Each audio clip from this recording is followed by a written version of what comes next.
رسول اللہ صلی اللہ علیہ وآلہ وسلم نے فرمایا، جنت کا ایک دروازہ ہے جسے ریان کہتے ہیں، قیامت کے دن اس دروازہ سے صرف روزہ دار ہی جنت میں داخل ہوں گے، ان کے سوا اور کوئی اس میں سے داخل نہیں ہوگا۔ پکارا جائے گا کہ روزہ دار کہاں ہیں؟ وہ کھڑے ہو جائیں گے، ان کے سوا اس سے اور کوئی نہیں اندر جانے پائے گا، اور جب یہ لوگ اندر چلے جائیں گے تو یہ دروازہ بند کر دیا جائے گا، پھر اس سے کوئی اندر نہ جا سکے گا۔ جس نے کسی روزہ دار کو افطار کرایا تو اسے بھی اس کے برابر ثواب ملے گا، بغیر اس کے کہ روزہ دار کے ثواب میں سے ذرا بھی کم کیا جائے۔ کھانا کھا کر اللہ کا شکر ادا کرنے والا اجر و ثواب میں صبر کرنے والے روزہ دار کے برابر ہے۔ جب تم میں سے کسی نے روزہ رکھا ہو تو چاہیے کہ کھجور سے افطار کرے، اگر کھجور نہ پائے تو پانی سے افطار کرے، بلا شبہ پانی پاک کرنے والا ہے۔ ایک اور روایت ہے کہ رسول اللہ صلی اللہ علیہ وآلہ وسلم نماز سے پہلے تازہ کھجوروں سے روزہ افطار فرماتے،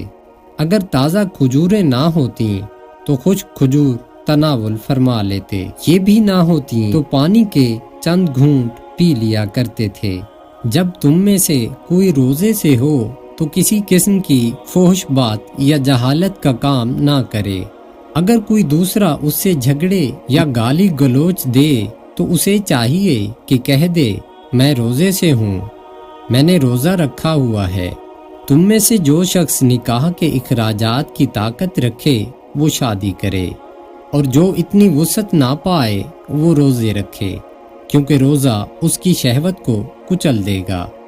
حضرت جابر رضی اللہ عنہ بیان کرتے ہیں کہ رسول اللہ صلی اللہ علیہ وآلہ وسلم ایک آدمی کے پاس سے گزرے جسے ایک درخت کے سائے تلے لٹایا گیا تھا اور اس کے منہ پر پانی کے چھینٹے مارے جا رہے تھے۔ آپ صلی اللہ علیہ وآلہ وسلم نے فرمایا، تمہارے اس ساتھی کو کیا ہوا ہے؟ لوگوں نے کہا، اے اللہ کے رسول صلی اللہ علیہ وآلہ وسلم، اس نے روزہ رکھا ہے۔ آپ صلی اللہ علیہ وآلہ وسلم نے فرمایا،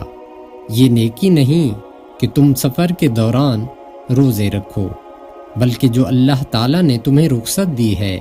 اس سے فائدہ اٹھاؤ اور اسے قبول کرو۔ اللہ تعالیٰ نے مسافر کو آدھی نماز اور روزہ معاف کر دیا ہے، اور اسی طرح حاملہ اور دودھ پلانے والی عورت کو بھی